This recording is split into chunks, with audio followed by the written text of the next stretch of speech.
ઔદ્યોગિક નગરી અંકલેશ્વર અને તેની આસપાસના ગ્રામ્ય વિસ્તારમાં છેલ્લા કેટલાક સમયથી મગરોની અવરજવર ચિંતાનો વિષય બની છે.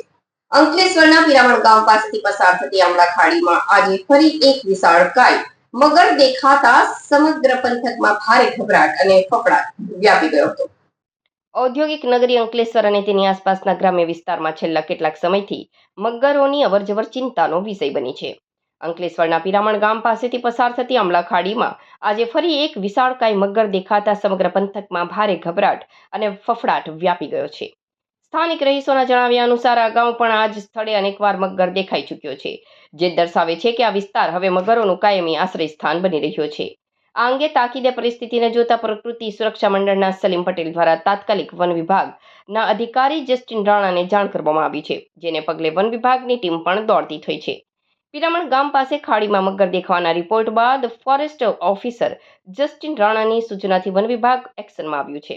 ખાડી કિનારાના વિસ્તારોમાં વનકર્મીઓ અને સ્થાનિક વાઇલ્ડ લાઇફ વોચર્સ દ્વારા વોચ ગોઠવવામાં આવી છે. મગર જો માનવ વસાહતો તરફ આગળ વધશે તો તેને પકડવા માટે ખાડી કિનારે બાઇટ સાથેના ખાસ પાંજરા ગોઠવવાની યોજના ઘડાઈ રહી છે.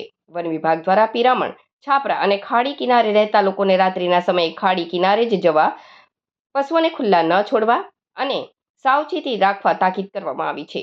સ્થાનિક રહીશોની માંગ છે કે ચોમાસું માથે છે ત્યારે વન વિભાગ માત્ર મગર દેખાય ત્યારે જ નહીં, પરંતુ કાયમી ધોરણે ખાડી કિનારે ફેન્સિંગ કરે, જેથી મગરો ગામમાં ઘૂસી ન શકે અને કોઈ મોટી જાનહાનિ ટળી શકે. અંકલેશ્વર અને ભરૂચ જિલ્લામાંથી પસાર થતી નર્મદા નદી મગરોનું કુદરતી ઘર છે, પરંતુ ચોમાસા અને ઉનાળા દરમિયાન આ મગરો નર્મદામાંથી ફંટાઈને તેની સહાયક નદીઓ અને ખાડીઓમાં આવી પહોંચે છે. નર્મદા નદીમાં મગરોની વસ્તી ખૂબ વધારે છે. જ્યારે પણ નર્મદામાં પૂર આવે છે અથવા પાણીનું સ્તર વધઘટ થાય છે, ત્યારે મગરો તેના સોર્સ સાથે જોડાયેલી સહાયક નદીઓ જેમ કે અમરાવતી નદી અને આમલા ખાડી તરફ વળી જાય છે.